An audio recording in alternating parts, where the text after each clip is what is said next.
Hai, Assalamualaikum. Anda bersama saya Farah untuk mingguan aman sekali ini dan jom kita lihat apakah berita dari dalam dan luar negara yang menarik sepanjang minggu lalu. Konflik mengenai Sam Altman sebagai pengasas dan juga CEO OpenAI masih lagi menjadi isu hangat sepanjang minggu lalu. Antara urut-urut yang berlegar sejurus selepas pemecatan Altman ialah beliau tidak mempedulikan tentang keselamatan dalam pembangunan produk di OpenAI. Ini difahamkan bahawa sebelum beliau dipecat, penyelidik OpenAI dikatakan telah memberi amaran mengenai model kecerdasan buatan AI Q-Star yang sedang dibangunkan oleh OpenAI. Model ini berkemampuan menyelesaikan masalah matematik yang bukan sekadar menghafal formula tetapi boleh memahami apakah masalah yang cuba diselesaikannya. Walaupun masih di peringkat awal, penyelidik di OpenAI percaya ia mempunyai kemampuan menjadi sebuah kecerdasan buatan AGI. Namun, walaupun kemula ini belum berakhir, Satya Nadella telah pun mengesahkan melalui platform X-nya bahawa Sam Altman dan Greg Brockman iaitu bekas Presiden OpenAI akan mengepalai bahagian penyelidikan kecerdasan buatan baru di Microsoft. Hal ini secara teknikalnya membawa maksud bahawa Sam Altman masih akan bekerjasama dengan OpenAI untuk produk kecerdasan buatan Microsoft. Dalam kegawatan ini, ChatGPT telah hadir dengan ciri baharu yang menyokong perbualan dan jawapan diberikan dengan suara. Ia boleh digunakan semua pengguna ChatGPT secara percuma hari ini. OpenAI, DeepMind dan Meta sekarang ini sedang bertukar lumus untuk membangunkan kecerdasan buatan AGI ataupun dikenali sebagai Artificial General Intelligence. Ia merupakan tahap kecerdasan buatan AI yang setaraf ataupun lebih baik berbanding kecerdasan manusia.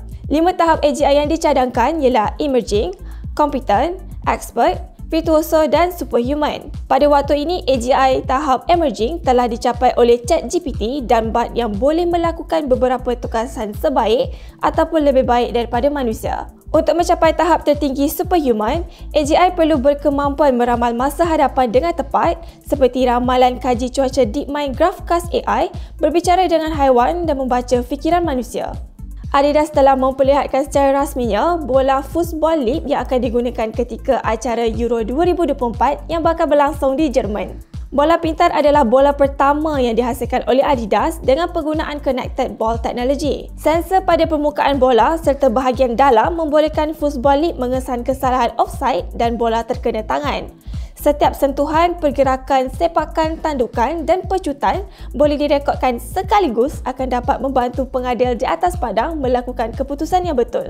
Chip kelas pertengahan MediaTek Dimensity 8300 telah pun diperkenalkan dan ia merupakan pesaing kepada Snapdragon 7 Gen 3. Menurut MediaTek, chip ini memberikan peningkatan prestasi CPU 20% dan penjimatan kuasa 30% berbanding Dimensity 8200. CPU kelas pertengahan mercu ini dipadankan dengan GPU Mali G615 MC6 yang menjanjikan peningkatan prestasi sehingga 60% dan penjimatan kuasa pula sehingga 55% berbanding generasi terdahulu. Peranti Redmi K70E telah disahkan akan menggunakan Dimensity 8300 dengan ia dilancarkan dalam masa terdekat. Platform bursa mata wang kripto Binance telah mengaku bersalah ke atas 3 pertuduhan pengubahan wang haram dan juga melanggar sekatan yang dikenakan oleh Amerika Syarikat. Denda yang dikenakan berjumlah $4.3 bilion iaitu sekitar 20 bilion ringgit Malaysia. CEO Binance Changpeng Zhao juga telah meletakkan jawatan dan dikenakan denda sebanyak $50 juta. Beliau dalam proses rayuan turut mengaku bersalah dan berhadapan penjara sehingga 18 bulan. Brands dan Zack Nelson iaitu pemilik laman YouTube Jerry Rig Everything dilaporkan telah menyaman Castify. Ini kerana syarikat tersebut telah meniru rekaan kerangka dan juga kulit peranti ini. Antaranya adalah pelekat vinyl Tear Down yang dibangunkan bersama-sama Zack Nelson dan menjenamakannya semula sebagai Inside Out.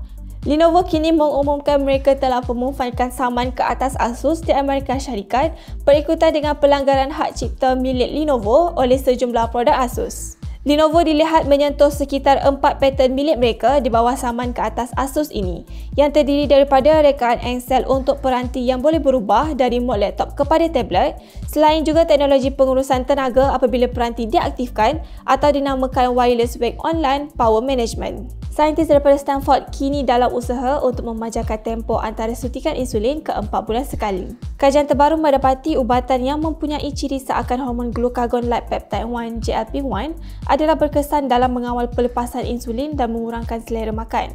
Ujian telah dilakukan kepada tikus mamal dengan diabetes tahap 2 Dan kajian mendapati hidrogel dihasilkan dapat bertahan sehingga 42 hari sebelum suntikan seterusnya diberikan. Pada tubuh manusia, tempoh masa 42 hari ini adalah bersamaan dengan 4 bulan. Ujian seterusnya akan dilakukan ke atas Kinsey dan sekiranya keputusan positif, ujian klinikal pada manusia boleh dimulakan dalam masa sekitar 2 tahun sahaja lagi. Mengikut perkongsian terbaru daripada Menteri Sains, Teknologi dan Inovasi, Zhang Linkang, Malaysia dijangka akan mempunyai satelit penderiaan jauh tersendiri menjelang tahun 2030 kelak.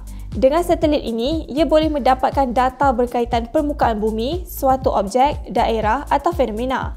Menurut Mosni, terdapat dua jenis teknologi penderiaan jauh iaitu penderiaan pasif dan aktif. Penderiaan pasif menggunakan sumber tenaga semula jadi iaitu matahari. Manakala penderiaan aktif pula memiliki sumber tenaga sendiri dan sensor akan memancarkan gelombang elektromagnetik ke objek sasaran. Selain itu, Menteri Sains, Teknologi dan Inovasi turut menyatakan Malaysia mungkin akan mempunyai tapak pelancaran roket sebelum 2030 kelak. Lokasi tapak pelancaran berkaitan tidak dinyatakan, namun Sabah pernah mengatakan sedang turut mengkaji kesesuaian pusat pelancaran ke angkasa di negeri tersebut. Menteri Ekonomi Rafizi Ramli ketika acara persidangan industri CCS menyatakan hasratnya untuk menjadikan Malaysia sebagai peneraju industri menangkap dan storan karbon CCS di Asia. Menurut beliau, Malaysia mempunyai potensi ini kerana mempunyai telaga minyak yang tidak lagi digunakan sebagai tempat storan. Dengan itu, negara luar boleh mengeksport CO2 ke Malaysia untuk disimpan kelak. Antara langkah yang diambil oleh Kementerian Ekonomi ialah mempercepatkan proses menggubal undang-undang khusus CCS dengan ia akan diluluskan dalam masa 12 hingga 15 bulan sahaja berbanding 2 hingga 4 tahun kebiasaannya. CCS kelak akan menjadi industri baharu di bawah Pelan Hala Tuju Peralihan Tenaga Negara NETR. Grab kini telah memulakan latihan berkaitan fare billing melalui Grab Academy. Dengan langkah ini, penumpang dan pemandu boleh membida tambang ke sesuatu destinasi. Sekiranya kedua-dua pihak bersetuju, maka akan dihubungkan untuk membolehkan perjalanan dirancang dan diteruskan. Buat masa ini, ia masih tidak diketahui bilakah ciri ini akan diperkenalkan secara meluas. Dan itu sekian sahaja berita untuk Mingguan Aman sekali ini dan semoga kita berjumpa lagi pada Mingguan Aman akan datang. Bye!